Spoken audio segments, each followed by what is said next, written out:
Thank you so much for joining me. I'm Nola Simon, and this is the Hybrid Remote Center of Excellence. What's the name of my podcast? I keep rebranding it. And on today, Labor Day in Canada, we have the honor of having Karen Ferris, who's actually based in Melbourne, Australia. Is that right? Correct, yes. And she has been in change management. We often write about very similar topics, and it's like mind reading every so often. And when I had the opportunity to invite her to come on, I thought that would be an amazing opportunity. It's a perspective that's very similar, but completely across the world. It's what, 14-hour difference between us?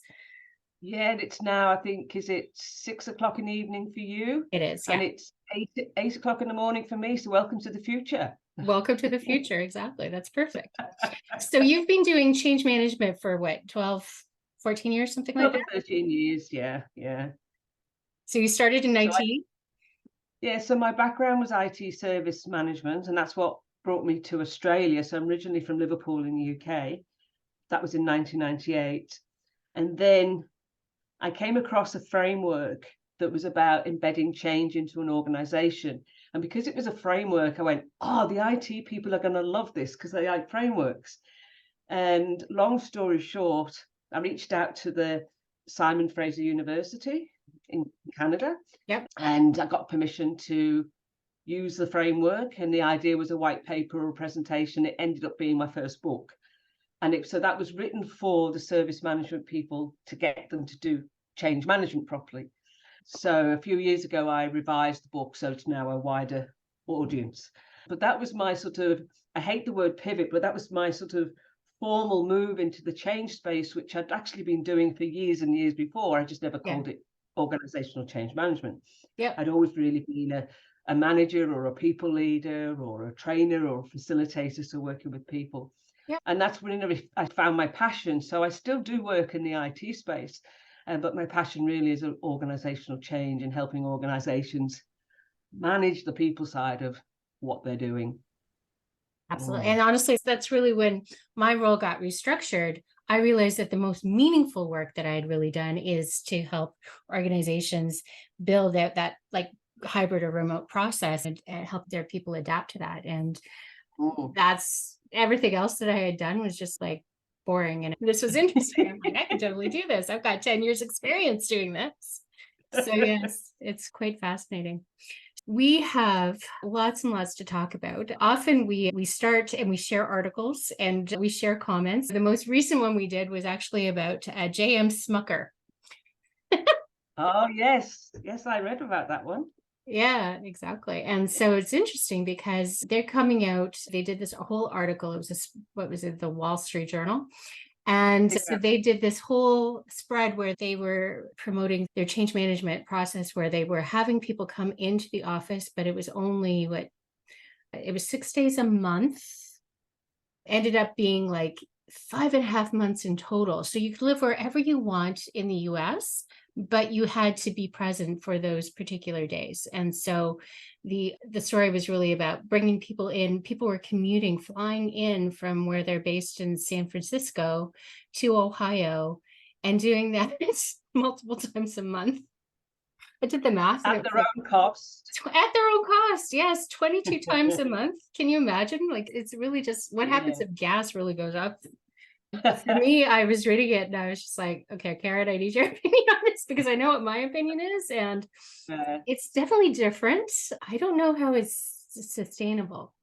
Most organizations that we're seeing who are making that, and I'm going to call it a mandate, you must be in the office so many days or on these days, are saying so many days a week. And then these people suddenly say, this is radically different. And I'm like, really? You're still saying so many days, you're just saying per year.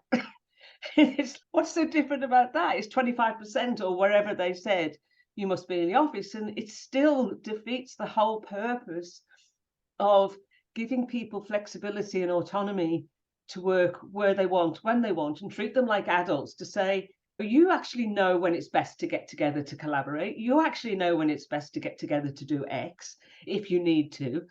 And just let them decide, let the leader and the team decide.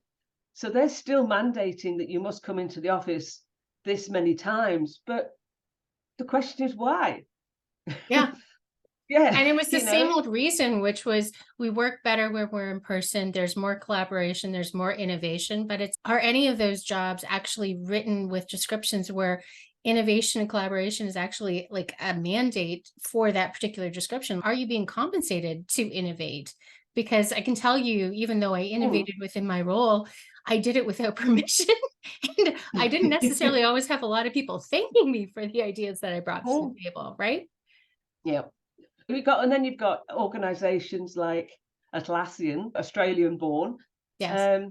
who are, yes, they have offices, but you use them when you want to. There's no mandate that they have to go, but their offices do get utilised because people like to go and get together every so often, but they do it when there's a purpose to it. And I always say, and I have people talking to me and they're going, I'm sitting in the office in Melbourne in the CBD. I've had a horrible commute. I've got to have the same commute going home, and I could have done exactly what I'm doing now as I'm talking to you from home. I'm on calls or I'm on Zoom or whatever. Right. And it just makes absolute no sense for them to do it. When that Atlassian are saying their offices do get used because people have the choice. And the team will say to each other, hey, maybe next week we get together on Wednesday and have a good old collaboration session, or let's think, or problem solving, or whatever it is they want to do. Right. So they don't have empty buildings. Their buildings are getting used, but by choice. And it's when you give people the choice that they will do that. Yeah. Because Collaboration isn't fueled by four walls any more than culture is. Right. Yeah, no, I totally agree. And I often ask the question, I'm like, is your building actually more or less valuable when people are in it? Yeah. No, it's not. And I realize that the downstream effect is if people don't use it, people are going to undervalue that resource. And I get that's what they're afraid of. But at the same time, in this moment, it's not more or less valuable just because you happen to come to the office, right? Yeah. It's really about the value of the work that's being done and what it's more than when and where. Yeah, and it was an interesting piece of research done by, I think the company was called Unispace, and they've said that actually over the last couple of years, most organizations have increased their real estate, not reduced it. And that took me by surprise. I was like, really? And they're reutilizing it because they found that the whole hot desking concept, people don't want it anymore. They want, even if they only go into the office a couple of times or by choice again, they actually want a personal space as they have at home. And the organizations that recognize this have gone, okay, that's what we need to do. So we're probably going to have to increase our real estate. But they're also doing it by having, like a hub and spoke, like remote buildings where people live, so people don't have such a large commute. So they're putting workspaces in where it's easier to access for people. They're having more collaboration spaces, more innovation type purpose-built spaces for people. I think it was in Japan. She was doing work with like Linda Grattan, and so they were building hubs at the ends of the subways. Oh yeah, right, like the train stations. And so that was interesting because they were capitalizing on like commuting patterns. So even if you didn't necessarily live close, you were used to at least going to the subway. So you didn't necessarily have to go all the way down and take the train. So they're rethinking. It's just that we're not hearing much about them. They're just getting on with it and doing the right thing. Yeah, exactly. And there's that company Radius as well. She's actually Canadian, but she lives in the States. And what they're doing is they're actually building or like buying up like homes in residential areas. And it's like the co-working version of Airbnb. And so people can actually book homes that happen to be within their neighborhoods. And I think it's mostly Ohio, Minnesota, that kind of Midwest area. So that you can just walk around the corner to go to the home that you happen to have worked out of, right? Yeah, cool. To me, that's interesting as well too. I need that kind of thing in my area. People always mention co-working to me, and honestly, the closest co-working to me is Toronto. We work in Toronto, and it's a 2-hour commute, and I'm like, yeah, that's not going to work Wow. for me. No. That's half a day, isn't it? 2 hours Yeah, there, 2 hours back, or whatever. Yeah. yeah, exactly. No. So Yeah. really, a lot of times it comes down to leadership. You mentioned Atlassian. The CEO was interviewed recently, and he was on record basically saying he only goes on to into the office every quarter, once every quarter. So how do you find those leaders? Because honestly, I'm on the search for those leaders because it's mindset, honestly. Yeah. Look, they are out there, and we just need more of them. And these are the leaders, I believe, that have the humility to say, it's like the old saying is, what got me here won't get me there, or whatever that saying Yes. was. It's Yeah. like the way we led before the pandemic isn't going to work today. Okay, we're in a different, and we're in a different situation, and it's that recognition. We need leaders that recognize, yeah, how I led yesterday is not going to work tomorrow, and I need to. And I talk about unlearn and relearn, and Yes. just acknowledging that we need to be constantly unlearning, and that's the hardest bit. Is like I spent all these years learning something, and now you're telling me I don't need it anymore. I got to get rid of it. I'm sorry. Yes, you have. You've got to get rid of it, and that's hard for a lot of people to let go. But those ones who can say, "Yeah, I'm going to unlearn and relearn," are the leaders that we need. We need Mhm. leaders that will accept that it's all about continually changing and moving with the times. And I'm sure you see it, Noel. I see it in organisations where we've still got leaders who lead with the authoritarian Yeah. command and control. It's not as prominent as it used to be, but it's still there. Mhm. And when we've got leaders saying, I don't trust you, Yeah. I don't trust you to be productive if I can't see you. And I'm like, seriously, we've had 2 years where a lot of people, not everyone, a lot of people work from home, and those companies did not go under. They did not cease to exist because all of a sudden the majority of the workforce was not productive. They were. So what's going on? We've suddenly got post-pandemic, and they're going, no, I don't trust you to be productive when I can't see you. Like, it just doesn't make any sense to me. And that's a real indictment of leadership today, that people are reverting to the way they led pre-pandemic Right. because they don't know how to lead any other way. It's like when we had the pandemic, they were forced to do something different, but now they don't have to do it anymore.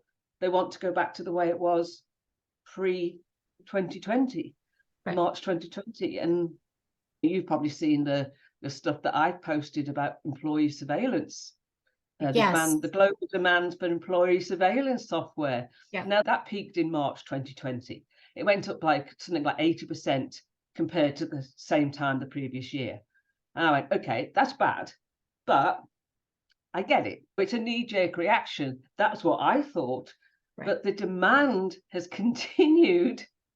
It hasn't gone back down to the way it was before March. So it's still, so this company is called Top 10 VPN. So people can Google Top 10 VPN and just look at the tab that says surveillance. And you can see the chart that's saying there's still a steady increase Yeah. into 2023. Yeah. Now, that tells us where leadership is today.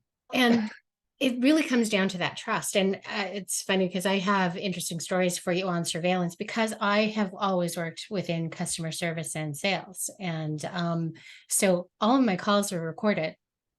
Yeah. My systems were monitored. Basically, Mm. they could pull up any email I wrote, any message I sent.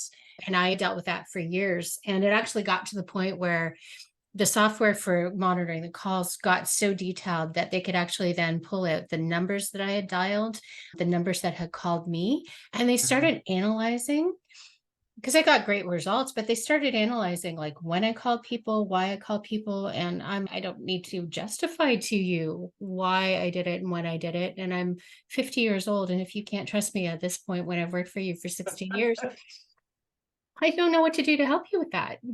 Yeah. And not I only that, often I got the believe, impression they were trying to just replicate my process. And I'm like, but these are different questions. If you trust my process and you like my outcomes, that's asking me to teach you something else other than which number I chose to dial. That's a strategy. And that's leadership by, leadership that's measuring performance by outcomes, not hours, not number of calls, it's not a numbers thing. It has to be the outcomes and the value that I add. And if I do that in 5 hours or 5 minutes or whatever, fine. That's the outcome that you asked for to be delivered. And how I do it, there's obviously a lot of employees, they need to know that the leader's there if they need help, if they need guidance, they need some parameters in which to work, but not mandate, but to say, if I'm going to step over this line, you might just want to think about it. Guardrails. Guardrails. So we don't bring the company to its feet. And again, we're adults, we're grown-ups. We should have that sense of what's right, what's wrong, sort of thing. But we've just got to give people that trust. I think it's really scary that if we're monitoring people in the way that we're doing it, and it's the fact that I talk to intelligent adults who say, I've got the paperclip in the insert key so that the green light on Skype and Teams is always on. Because my leader is saying to me, where were you between 2 and 3 yesterday? I'm like, seriously? Seriously? So we used to have to justify like when we went to the bathroom, and like this woman that I used to work with, she had some issues. She ended up needing like surgery, like a hysterectomy, and they were questioning her why she was in the bathroom so long, and literally she was hemorrhaging. And their concern was her productivity. That's worrisome because it's like it's human dignity, right? Oh, absolutely. And I understand there might be reasons for surveillance is such a harsh word, but for security purposes, or checking that someone isn't in the call center is not being bullied or treated really badly by a customer or something like that. Right. Yeah, then there's reasons for it, but not to analyze it to say, how many times did you go to the bathroom? That's just absolutely. But that's what ridiculous. They do. And honestly, I think that's really a lot of times what's happening is they've done it with customer service and frontline staff in general for so long. They're just basically rolling that mindset out to the rest of the company. And basically saying, we already have this expertise. We've already been doing it for years. Like, why not? And it really comes down when we get back to trust. I like to follow Rachel Botsman. She's a trust fellow for Oxford University. And her definition of trust is a confident relationship with the unknown. And what is interesting, that what her point is about transparency is not trust. Transparency is actually trying to surface everything so that you don't have to trust. And that's really what's happening with surveillance, is you're trying to see everything that people are doing at home so that you can feel comfortable. And you don't actually have to have that unknown. So it's complete opposite of trust. Yes, that's interesting. That's very interesting. Yes. But the fact that people are being monitored is just saying, I do not trust you. And as an employee, I think that's just, it's got to change at some point. It's got to, because I'm going to go to, if I have the ability, I will go to an organization where I feel trusted. And you're going to measure me on the right things. Have you had legislation in Australia that's come out to monitor the surveillance? Because we've had that on Ontario. Have you come across any of that? I haven't, no. The Ontario legislation is interesting because now if you have, and what I've heard is that it's supposed to be all employers, but right at the moment it's employers who have like more than 50 employees or something like that. They have to explain how the employees are mandated or are monitored and surveilled, right? So they have to like annually update the statement of basically how they monitor, why they monitor, and when they monitor and all that stuff. But there's no opt-out. If you're not comfortable with the plan that the employer has, and this is where I've been going after the ministry of employment is basically, that's great, you've got this legislation, but where's the opt-out? And it doesn't exist. Yeah. So it's almost giving employers carte blanche to say, because other people are doing it and now this legislation is actually on the book, they're like, oh, but look, now we know we can do it. Whereas before we would never even have considered it. So it's interesting to see that legislation was designed to really like limit it, is actually now educating employers to say, oh, we should be surveilling. Yeah. Yeah. I mean, I know there was a case, it was an Australian insurance company. I should have pulled it up actually, but a large Australian insurance company, that there was an employee and she'd been with the company for, I don't know, I'm making it up now because I haven't got it in front of me, maybe 15 years or so, great record. And then they started to monitor for some reason and started to analyze what she was doing. And they were saying that she wasn't, it was something like as stupid as, they said the job that she did required so many transactions or keystrokes or whatever, and that she wasn't coming up to the mark, and they fired her. And it went to court. She took them to court. Now I know I have someone in the US that who sent me the link to the article. I had seen it, but she just said, "Have you seen this, Karen? Because this is it's just terrible." So did she win her case? No. Oh. Yeah, because they were saying that the type of work that she did required so many. Yeah, she wasn't doing what was required by the job, but she'd been there for all this time, and up to that time it had been fine. So I can't remember what triggered it, but yeah, it's prevalent. It's scary. And like I say, I'm talking to people who that's not required of their job. They're not required to be online with the green light all the time. That's not what their job is. They're knowledge workers. Yeah. But they are now responding by making sure that light is on, because they have the fear that the boss is going to say, where were you? Now, whether the boss is or not, they have that fear now. Yeah. And it's performative too, right? So this becomes then emotional labor that people are having to do to manage the emotions like fear, right? Yeah. And it's taking them away from that deep work that they can do if they don't have to worry about that. And so honestly, the way that I see it happening is because there's this performative aspect to the work because of the surveillance, people are actually impacting their employees' abilities to really perform and be creative and innovative, because they're directing that energy to something that's not even important. So what they're doing is being creative and innovative about how to avoid the bossware. Yeah. So I've seen because they can't plug, there's lots of stuff they can do if they plug something into the laptop, but then that's been detected, so they can't do that. So what they're doing is, you've got the desk fan that oscillates, so they're tying the mouse to the desk fan so that it moves while they're not at the desk. I've seen one where the mouse was tied to a child's toy train. So as it went round the track, it moves. Now I'm laughing because it's just like these people are spending their time coming up with some very creative ways. Just imagine what that creativity could actually do for the company, for actual work. I know. To benefit the company. And that's actually what Rachel Botsman had written about as well too, is the more that people are not trusted, the more that they actually become deviant to avoid that sensation. So it's a new aspect of presenteeism that I think I need to be present. I need to what's the word? I want you to pretend that I'm there when I'm not really there. I'm not really being productive. Right. But I think it's that fear that if the boss thinks I'm not there all the time, that they're going to think badly of me, or it's going to impact my career. And it's the same as remote work. There's a fear that if I don't go into the office, that's going to impact my career. So people are going into the office to be present, to be seen for the wrong reasons. Yeah.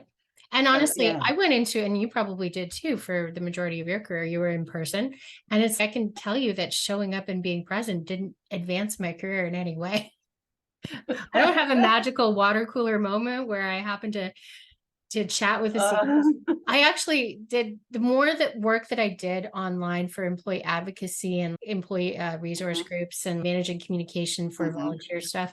I once actually published a picture of this new patio that they had actually created with the whole brand. And I had been the finalist in an innovation challenge. And so pictures were taken up there. And I released it before the CEO was supposed to.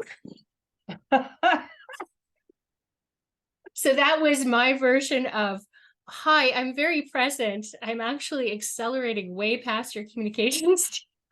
And I can tell you, they did not like that. No. Well, I didn't know Oh, you had all that planned. That comes back to that transparency. You didn't tell me that I wasn't allowed to take that picture. You watched me take the picture. oh dear. And you mentioned the water cooler, and there's a great article or quote that's going around now from the lady, I think her name's Annie Dean. I apologize if I got that wrong. Yeah. Atlassian. Yep. She's going, we've got this, we're doing this, and we're still talking about the water cooler. Cooler. Yeah, that is one of my favorite quotes. The one day you have to actually have a quote that's good. Oh, it's classic. And it's resonating with people, and it's she said it as it is, and so she should. And the other thing I wanted to just talk about as well is that I started a couple of years ago just gathering some of the things people said about remote work, because I thought they were interesting. The things like the really out there ones, and I just started collating in a Word document. David Solomon at Goldman Sachs, it's an aberration. Oh yeah, we're going to fix it as soon as we can. Yeah, Elon Musk, people should get off the goddamn moral high horse with the work from home bullshit. So things like that stood out, and the good ones as well. And then I thought a few weeks ago, what am I going to do with that little Word document? It was a big Word document now, of all these statements, the good and the bad. And I thought, I wonder if there's any correlation between the stance on remote working and the employee perception of the employer and the financial performance of the company. Yes, so this was a beautiful thing that you created. Now, look, I just took 9. I said, 9 are the ones that have gone, it's crap. And the 9 ones that said, this is great. And I took the employee reviews from Glassdoor, Indeed, and Comparably, and aggregated them. And basically, all the ones that were saying good things about remote work, the green light, employees going, yay, we think you're great. The ones that said bad things, the majority of the employee reviews were right down at the bottom. Yeah, and that's financial performance of the company too, right? There was a correlation. Reflected. So the ones that all said good things all had positive financial performance. Of the ones that said bad things, so of the 9, 5 were flashing red. There was only 1 that was green, and that was because of an acquisition. And the others had no financial reports done. Some of them were private, like Tesla, right? Yeah. But generally, so it's not, I'd love to do a big database of a bigger number, but just go put the finger in the air and going, hold on, there's something going on here. So that's been really interesting. But so I wanted to ask you about that, because I noticed that you had included Tesla and you didn't include Twitter. And of course, the commonality there is Mr. Elon Musk himself. So yeah. Was that on purpose because Twitter is its own beast, or? No, it was, I just looked at the list of people that I had captured statements of. Okay. So I hadn't captured a statement from Twitter, and I didn't go out and look for new ones. I just thought, when this is the people I've been capturing over the last 2 or 3 years, what they've said. And it was just the statements that stood out. Just like, seriously? Well, the ones that were really positive, probably got some here. Let me just have a quick look. Like Adobe, Gloria Chen, in 2021, she said, we'll gather for the moments that matter. We will have an intentional mix of physical and virtual presences with in-person gatherings driven by purpose and design for collaboration. I was like, yes. So I captured the good and the bad. And Scott Farquhar, you mentioned CEO, co-CEO of Atlassian, they've got team anywhere, which means people can just work from anywhere they like, when they like, how they like. And he made a statement about that. So I just captured those statements, like I say, in a Word document.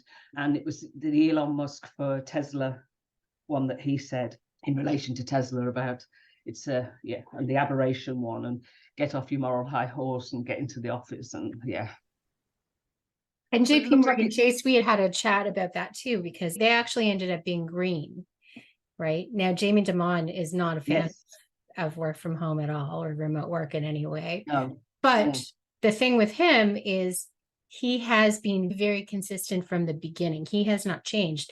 And I'm sure you've been watching that one, because for me, that one's really interesting too, because he's getting massive amounts of publicity. Because anytime anybody writes any of these pieces about remote work or mandates to come back into the office, people are citing him and JP Morgan Chase as an example. And so I actually think that's strengthening his employer brand, even though it's not necessarily what people want, but people know what to expect. And that consistency of message, I think, is actually something that people could adapt for remote work. Yeah, exactly. People know where they stand. They know if they're employed, currently employed, or they're looking at JP Morgan as a potential employer. They know exactly what to expect. And if that consistency is that you will be expected to be in the office, period. So at least people, that's a good thing in a way, that they're consistent. I don't agree with his take. Oh, me neither. But you know what you're going to get. There's no flip-flopping. Meta. The Zuck who said, this is great. We're going to be the company, and I've got the quote there somewhere, but we're going to be the leading company for remote work of our scale going forward. In 10 years, we're going to have 40% of our staff remote. He really went down on that one. Yeah, I know. And now they have a mandate to come back. Back in the office. And they're also not publishing any Canadian news, but that's a whole different thing.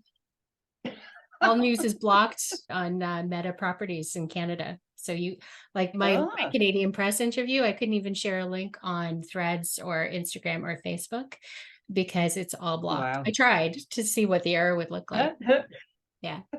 So yeah, Facebook is a little kind of special there. But the other thing that's really interesting too, since we were talking about employer brand, is the Zoom example, because Zoom, and people thought it was really funny because Zoom, a lot of people, that's how they got through the pandemic, because they brought that in and they learned how to use remote technology that way. And then Zoom bringing their people back to the office and basically saying that you can't have good calls on Zoom. You can't debate because people are too friendly on Zoom. He's trashing his brand. He's trashing his product. Yeah, and there was a great article written that basically said exactly that what is he trying to do? This is both customers and employees.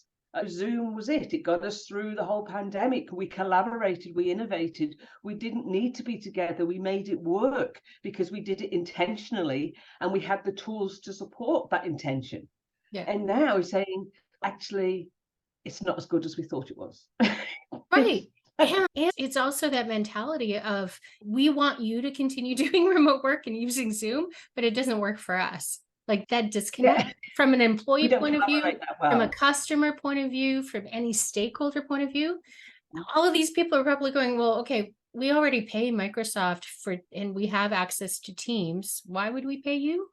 Especially since you're not even supporting this personally. Yeah, if you're not going to use it, it's like eating your own dog food, isn't it? If you're not going to eat it, why should we? Do as I say, but not as I do. Yeah. And that's where I'm really interested to see how that plays out for him, because turnover perspective, because then you've got employees who are out there trying to sell the product, to service the product, and they've been completely undermined. They have, absolutely. And it undermines the whole purpose of the company. And so how do you represent that when the founder, the creator of the product and the service, and whose name is on the line, is basically saying this doesn't work? Yeah. So you and I are sitting here talking about it and laughing about it because it's just And it's terrible for those employees that are trying to sell the product. Of You're right. course. What Yeah. have you done to them? I've And been it's that not person. you have to laugh because it's just so absurd that you would say something like that. Yeah. Yeah. It's And like Elon Musk coming out and saying the Tesla is the worst car that you don't drive a Tesla because I don't drive a Tesla because I can't, it doesn't recharge fast enough or something. He's not going to say that. with him, he might. Only might, yeah. He has a reputation of think, saying things that aren't necessarily good for his brand. Yeah, and I was trying to think of some other examples of people saying, Right. you know, yeah, we as far as the customer's concerned, we're trying to sell you this product, but I wouldn't actually buy it myself. Honestly, that's Facebook, like social media in general. How many times have you heard that rumor that goes around basically saying that senior executives of social media companies don't let their kids have cell phones, don't let their kids have social media. So that's an example where it's like they're not necessarily publicly coming out and putting main 2-page spreads in like major news like Zoom did, but that's the example, right? So we're working for this product, but we're not going to support it personally. Yeah, exactly. Right? Very, yeah. We are getting to time, so maybe we should do our structured questions, my whole experiment. So the question that I had that came up was, what's the great question that you find really effective? And so for me, actually, when my job was restructured, my lawyer had asked me, do you feel you're being set up for success? And like the resounding answer, like I could feel it in my body. My whole body was just like, no, I am not being set up for success. So do you have a question like that where you find that it creates like a visceral response in people? Have you come across a question that is just so good? My question is, and I've been saying this well before Simon Sinek ever said it, okay? I'm just putting it out there. I'm just saying, Simon. You're going to own it. I'm going to own it. And this was from a change perspective. Yes. And people saying, why does this change? Why are people not getting on board with this change? And why are they resisting the change? And because you haven't started with why. Yeah. You haven't started with why. So see if I said to you, Nola, we're going to drive to Toronto tomorrow. I'll pick you up at 8 and I'll drive. So I've told you what we're going to do and how we're going to do it. We're going to Toronto. That's what we're going to do and how. But you haven't told me why we're going. Why? Because that's exactly what my kids are going to ask me. Like, why aren't you going to be here to make me breakfast? What are you doing? When will you be back? And it's the mistake so many people fall into because they've had the why moment themselves that we need to do this because we're losing customers. Let's say, so that's the why. But then they forget to tell the employees that's the why. They say, so we're going to have a digital transformation and we're going to do X. Hold on, why are we doing this digital transformation? What's in it for me? What does it mean? And if you take that step back and start with why, that it's the imperative that we're going to have to do it for the organization to survive and for you to have a job. Now you've caught my attention. Now I'm listening. Now I'm going to find out what it is we're going to do. And now I've got skin in the game. And it's so fundamental and yet so simple to start there and not start with the what it is we're going to do and how we're going to do it, because you've missed the whole point. Start with why. And it makes such a difference to get people on board with change. Do you follow David Burkus? Do you know who he is? I have heard of him, yes. Okay. But no, so he actually has been publishing. He's an author. I wrote a new book. I just finished reading it called Best Team Ever. And so he's supporting like with little videos. And he came out and basically said that, yes, why is important. But in terms of how people are motivated, they want to understand the why, but they also actually want to know who they're doing it for, right? Because in how they relate, it's not necessarily the why, because a lot of times the why also relates to corporate profits. So it's more motivational for people because people show up for people. And so he adds that in. And I actually thought that was a kind of like a smart point as well, because the reason that I say, we also need to, as organizational change practitioners, we'll say, who's the message coming from? Because that's really important, which is the who. Who do people listen to? Who do they want to hear the message from? Who do they trust? That is absolutely important. And yeah, and the why has to have some. It's not, the why can't be just because we want to make more money. Because that's not gonna, it could, if it's we need to make more money because then so we can invest in X and be ahead of the competition. Yeah, there's a why. I get that. There has to be something in it for me, Right. as the individual, as well as the employee, that I Yeah. can relate to why we're doing something, that it's aligned with what I value and what I perceive and what I believe and where I want to be. Yeah. Then people will be on board, but we just forget to tell them why we're doing it. We just tell them what. Right.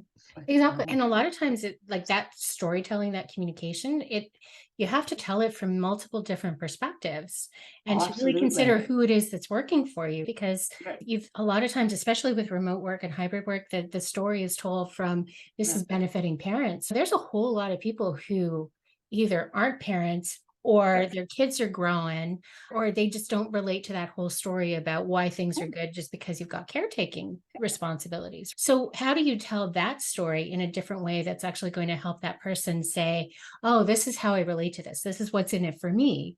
And I can Yeah. see how I can help. So it's understanding, you have to know your stakeholders, you have to Yeah. know your audience, because like you say, there's no one size fits all when you're trying to drive a change. And that's another big mistake that we made. The execs say, oh, of course they know why we're doing it. We sent them an email. Well, that's not communication, that's a broadcast. Right. And there is no one size fits all. So understand your audiences and how do you tell the story that's going to resonate with them. And it's a different story for a different audience, and you have to know those stakeholders. You just can't just have one message and expect it to resonate across the Yeah. whole organization. So do you have a magic number that you recommend in terms of how many times people have to hear that story before they really start to understand it? I think there's the magic number in marketing, I think, is 7, at Yes. least Thank 7 you. times you've got to tell them. That's what I was thinking. Has Yeah, that been your so experience? Is that true? absolutely. Yeah. Sorry. Yeah, Has that been your experience? Does agree. it work out? Yes, absolutely. There is no magic number. You need to check in and see, has the message been received as you intend it to, and Right. if not, keep checking in and finding out and getting the feedback. But one of the things I say, and I hear people still say it, oh, don't send that out. You're going to over communicate. And I say there is no That's such thing. thing as over communication. As long as your message is a good message and you know your audience, you cannot over communicate. Yeah. No one has ever said, oh, I'm sick of this organization because they've told me the same thing again. No one's ever said that. As long as the message is good and you refined it, but you're saying it again for a reason. Yeah, you can't over communicate. Yeah. And the more you can personalize it too, right? Yeah, absolutely. Yeah. So know your audience. Absolutely. Yeah. Mm. And the other question, I think that's a fabulous question, but the other thing that I wanted to talk about is your favorite vision for the future. So if all of the work that we've done up until this point is leading to something 5-10 years from now, what would your favorite vision of the future include? What would it look like? I would love to see recognition of and investment in continual leadership development. And I don't just mean people leading people, all leaders in organizations, because as we've talked about earlier, leadership has to continually change. The way we do our jobs has to continually change. If you just think as an individual, the change that we've gone through in the last 10-20 years, just when kids say they're watching an old movie on the telly or something and say, why is the phone connected to the wall? It's like, when we look at our phones, and I know it's the old adage of we've got a calculator, we've got a camera, we've got all of those things in our 10,000 phone songs in your pocket. that we used to have 10 or 20 devices, separate devices. We've got a compass, we've got everything, we've got maps, you'd have books, and in the back of the car you'd have your what we called here a Melways, a book that was so thick with all the maps in it. Now we've got the GPS. But my daughter started driving recently. I tried to explain to her how we used to find links. You used to have to pull over and stop and get the book out. She laughed. She was like killing try herself and work out where laughing. you were. It was crazy. So, and all this thing has changed just in the space of a blink of the eye, really. These things have changed. And leadership has to do the same. Things change so quickly, organizations change, and the way we lead has to change. And that has to be a recognition that like I said earlier, what I knew yesterday is not going to stand me in good stead today. I have to have the humility to recognize that and to give stuff up, to unlearn, to say, that's just taking up space in my brain. It's no longer relevant. Just got to go. And that's the hard bit, just letting go and saying, I need to keep relearning and be prepared to do that. And we can't just expect that to happen by magic. We need to invest in our leaders in the organization, give everyone a leadership capability to use it how best they can. And I think it was Jacob Morgan that did research when he was writing one of his books that said most people get into a people leadership role in their late 20s, early 30s, generally. The first leadership development they get is in their 40s. So for some of them, they've had a decade of most people try to do the best they can. They don't get out of bed in the morning and go, I want to be a bad boss today.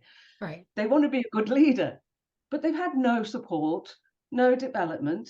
Unless they seek it out themselves, the only role model they've had is the bad boss that went before them, whose role model was the bad boss before they went before them. So we have this perpetual cycle of leaders struggling and looking for, how do I do this? How do I lead this team? We've now got leaders who used to lead a team that were all located in an office. We now have leaders who are leading teams that are distributed across many locations. And they're going, whoa, this is different. Yeah, it is. And we need to support them and enable them to lead that distributed team effectively, because it is different. And we know there's things that are coming up like proximity bias, productivity paranoia, and all those things that are now emerged that we never talked about before because they weren't as prevalent as they are now. So we need to enable the leader to, how do I lead a team that's totally inclusive, regardless of where they're located? Yeah. How do I, and with paying attention to burnout too, because that thing about the productivity that will lead to burnout both in the manager and in like the staff, right? So how do we enable leaders to look after themselves, not only just look after their team? And how do we enable them to, when people are working remotely, spot those signs of burnout when I necessarily can't? And I'm writing something at the moment, and I used an example where a colleague who was not physically located with me, I asked something on email, and the response I got, I went, that's unusual. That's not quite. And the next time I spoke to the person, and I'll make up a name, and I said, Sarah, are you okay? I said, are you really okay? And all of a sudden it came out that a child had tried to take their own life the previous day. And I just became I just listened and empathized, and, and I can't say I sensed that she felt better for being able to say what had happened and that someone was prepared to listen. And she said, why are you at work? Go home, and all this sort of stuff. But it was that ability, and that ability to just look for those signs and hear that something wasn't sitting quite right. And that as a leader, we have leaders who are scared to say, are you okay? In case the person says, no, I'm not. They go, oh, now what do I do? I'm being told I need to ask, but I'm just scared. But it's making sure we have leaders that recognize they don't have to be doctors and psychologists and psychiatrists. That's not their job. Their job is to recognize that someone needs support and help them find the right support. Right. And that's the leader's job. And then check in. How are you going? How are you going? Do you need more help? And follow the employee's lead, right? Make sure that they feel supported enough, because everybody's going to process that sort of thing differently, right? What one person might need, the other person might be like, no, I can't possibly do that, right? How do you So it's empower the finding what leaders to they need. basically Yeah. customize that and be able to say, I'll be your advocate. I've got your back, whatever it is Yeah. you need. Feel comfortable like talking to Reach me. out whenever you need, but I will Yeah, also check in exactly. on a regular basis. Yes. So back to the question. We need to enable leaders to do these things we need them to do today and the things that we'll need them to do tomorrow. Because, as I said, what they did yesterday might not be what we need today or tomorrow. Right. So we need to invest in leadership. We can't just expect leaders to be leaders. Some people are born, the good leaders, but most of us need some sort of help and development and growth and coaching and mentoring and support. Yeah. And we need to invest in it. We can't expect it we can't just keep saying we have a bloody leadership crisis, which I keep saying, Yes. but we need to do something about it. Yeah. But we also need to make sure that there's the trust, the respect, that psychological safety to say, I don't know. And it's okay Yes. that you don't know, and that vulnerability Mm. that is respected, right? Because Yeah, look at and that's what happened with Jacinda Ardern, right? She yes. got Oh, major yes. respect by Yes. saying, I don't actually know, but we'll work through it together. Yeah. So that's how, again, that's a leadership mindset Yeah. that we need to help leaders get to say, I can be vulnerable. Vulnerability isn't a sign of weakness, it's a sign of courage. Yeah. And enable them to say, I don't know, I don't have the answer. And I say to leaders, this is why you have a team, mate. Yeah. You have people there who know more than you. It's all right for them to know more than you because you're not supposed to have all the answers. Yeah. Ask them, I don't know what we should do in this situation. What do you think? Yeah. You know, And don't be, you want consistency of message, but it doesn't mean that you can't test and try things out and experiment, as long as there's like a through line to really tie it together so that there's something that's relatable in that. Yeah. By having that vulnerability and that humility, yeah, that's how you build respect. Yes. Mm. Yeah, I agree. Yep. So basically we want trust, respect, we want human connection, and that's all going to make the future of work better for everybody as long as we can develop. Much to ask, is it? No, it's not really much at all. It's honestly what I try to do on a daily basis. I mean, it's chipping away with little We'll pieces. chip away at it, Nola, we will. We'll Yeah, keep chipping exactly. away at it. Right. Was there anything that you wanted to mention to people that we didn't cover? No, if you want to connect with me, please reach out on LinkedIn. That's where I live most of my time. Or KarenFerris.com. That's easy to remember. And she has multiple books, which are all detailed on the website. And do definitely check out her content. She does wonderful videos. I aspire to do videos like you. Video is not my favorite medium. I much prefer writing, and podcasting. But anyways, thank you so much. I'll make sure everything's in the show notes so people can find you. And it was an honor to finally have you on the show. Thank you. Oh, it's been an honor to be asked. Thank you so much.